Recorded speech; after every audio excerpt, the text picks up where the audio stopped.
G'day folks, how you going? A couple of weeks ago we decided we wanted to go away for a few days, and we're allowed to travel wherever we like here in Western Australia, thank God for that, but we didn't want to travel too far away from Perth, so we had a look around and decided we're going to go to Ledge Point. Now while I run the credits, go down the bottom down there and hit the subscribe button and hit the little bell next to it. That'll send you an email when I upload another video, and we'll see you in a couple of seconds.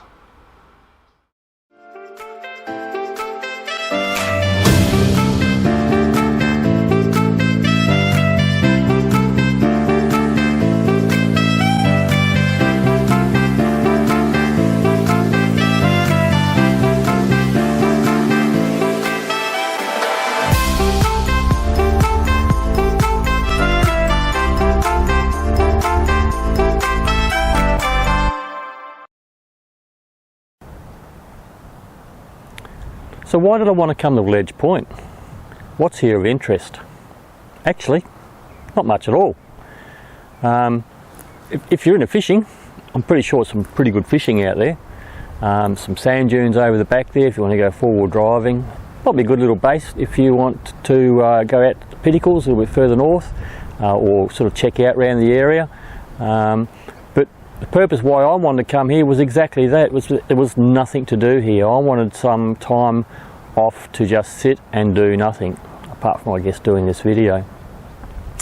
I was going to walk down to the sand dunes and have a look at the beach, but while I was setting up here in the car park, a local come past, said g'day. He said, did you see the osprey up here? I'll show you some photos. He's just picked up a dugite out of the sand dunes. He's up there chewing away on that.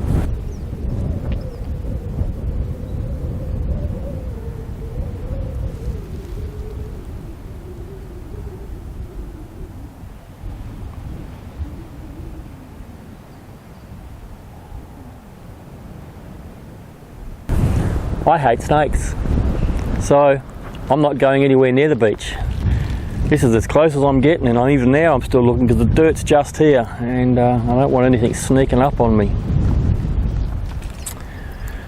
So Ledge Point's only a little town, probably only got a few hundred people living here. A lot of new houses here though, but yeah, the best thing about it is there's absolutely nothing to do and it is quiet.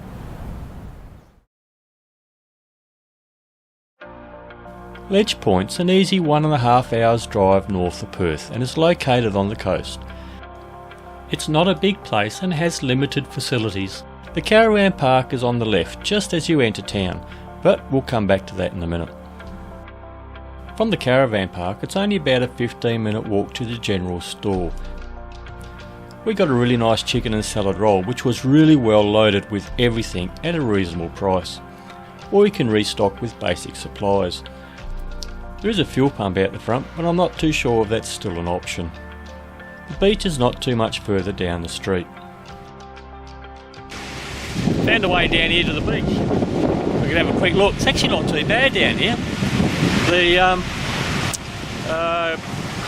seaweed up this way isn't too bad. It's not so much of it there. And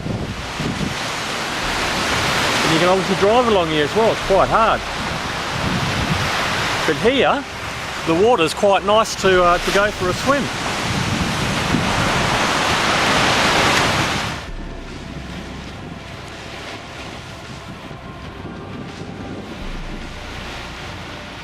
While this part of the beach is more appealing than around the corner, it's still not quite warm enough for me to go further than my ankles.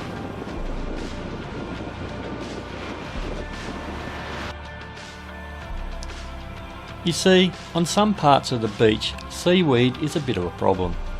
However, remembering, I'm here at the end of spring, and we've had a few recent storms, so this could just be bad timing on my part. And if you take a look up the beach towards Lancelin, you don't see much seaweed on the beach that way, so it might just be this area.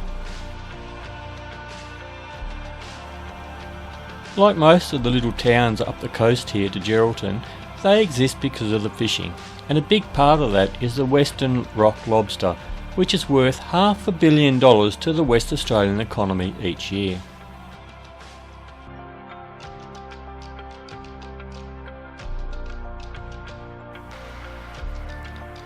As you come into town, you can see by the older buildings this place has been around for a while, and there's plenty of space between your neighbours. And as you follow the road to the newer developments, they're definitely not pokey little places. Well, you know what they say, signs of construction means a town is prospering. At the time of putting this video together, the average house price around here was around 400,000, with houses here on the beach around the mid 500,000. Anyway, that's the town, and it's the caravan park that we're here to take a look at.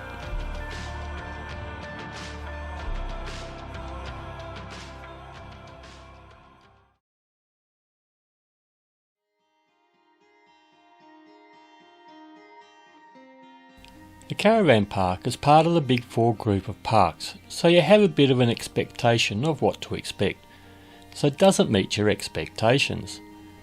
And you can't help thinking it's a bit of a strange place for a major chain to hang out.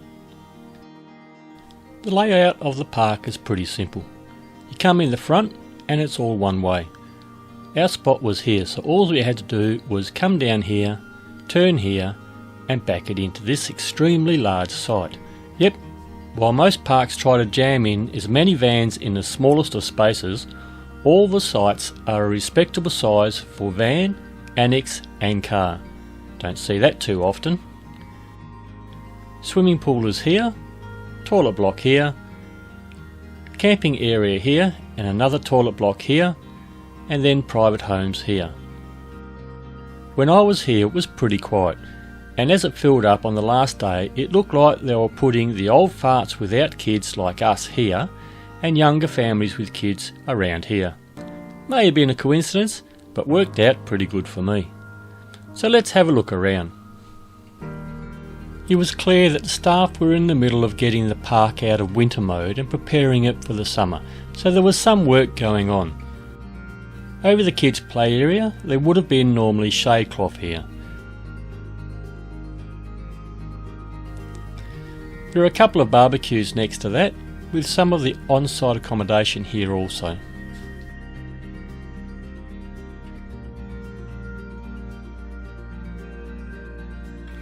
The pool looked like it was getting resurfaced. It was unlucky that it was happening while we were here, but not being a big pool user, not a big issue for me, and maintenance has to be done at some point or people would complain about the place being run down. There are single units or studios as they call them behind the pool. Behind the studios is the start of the powered sites.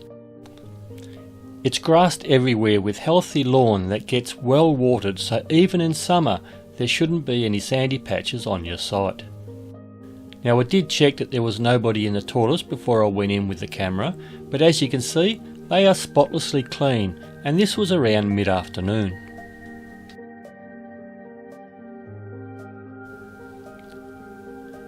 Next to each toilet block is the camping kitchen, complete with hot plate, fridge, kettle, microwave and even a TV so you can catch up with the evening news. Next to the kitchen is another barbecue. On the other side of the fence is the rec room. This is another place where you can sit and watch TV.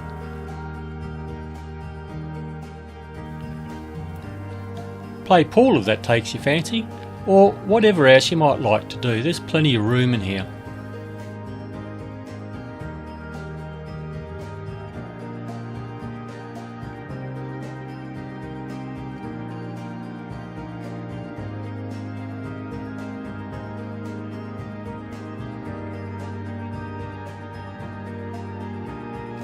The camping ground is in the middle of the park with heaps of trees around it.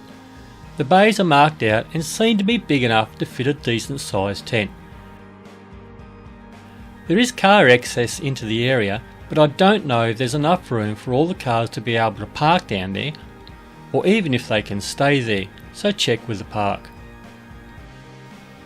This is why some old vans never die. They get taken to a caravan park and turned into semi-permanent holiday homes. Up the back there are a few more powered sites with another toilet block the same as the first one. There are a couple of fancy chalets that are fully self-contained for the family. And at the far back are the private homes. Some of these are up for sale, or there are a few plots of land still available.